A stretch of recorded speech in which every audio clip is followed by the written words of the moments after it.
নমস্কার বন্ধুরা, আমার সৌভাগ্য ব্লগ চ্যানেলে তোমাদের সবাইকে স্বাগতম। তো চলো বন্ধুরা, দেখতেই পাচ্ছ মা দুর্গা মণ্ডপে চলে এসেছে। হ্যাঁ, আর এই ভিডিওটার ভয়েস ওভারটা দিয়েছিলাম আমি পুজোর শেষে। তো বন্ধুরা, এটা ছিল মহালয়ার পরের দিনের ভিডিও। মানে মহালয়ার দিন ভোরবেলায় আমাদের পাড়ার ঠাকুর চলে এসেছিলো, মানে বাংলা স্কুলের ঠাকুর। আর এই দেখো প্রথমার দিন, মানে আদর যেহেতু মহালয়া থেকেই, মানে বিশ্বকর্মা পুজো থেকেই ওর নতুন নতুন জামা পরা হচ্ছে। তো এই দেখো, এই একটা জামা প্রথমার দিন পরে আর ও ঠাকুর দেখতে গেছিলো আমার সঙ্গে। আর এই দেখো প্রথমার দিন ঠাকুরকে দেখে ও নম নম করছিল, আর ওর কিন্তু খুব আনন্দ হচ্ছিল।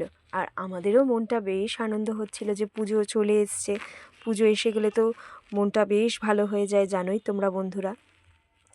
অনেক প্ল্যানিং থাকে, অনেক ঠাকুর দেখার প্ল্যানিং থাকে, অনেক রকম খাওয়ার দাওয়ারের প্ল্যানিং থাকে, অনেক কিছু আনন্দের ব্যাপার থাকে। তবে এইবারের পুজোতে আমি কাটিয়েছিলাম আমার শ্বশুর বাড়িতে, সেটাও তোমরা দেখেছো অনেকগুলো ভিডিওতে।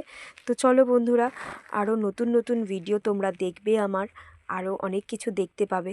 তো এই মহালয়ার ভিডিওটা তোমাদের সঙ্গে মানে মহালয়ার পরের দিনের ভিডিওটা তোমাদের সঙ্গে শেয়ার করতে একটু দেরি হয়ে গেল। তো আমার এই ভিডিওটা ভালো লেগে থাকলে like, comment, share and subscribe করতে কিন্তু ভুলো না। পাশের বেল আইকনটা কিন্তু অবশ্যই প্রেস করো। তো টাটা বাই বাই বন্ধুরা, ভালো থেকো, সুস্থ থেকো। আর এই দেখো আদর্শনার রাগ দুষ্টুমি তোমাদের কেমন লাগে অবশ্যই কমেন্ট বক্সে জানিও। টাটা।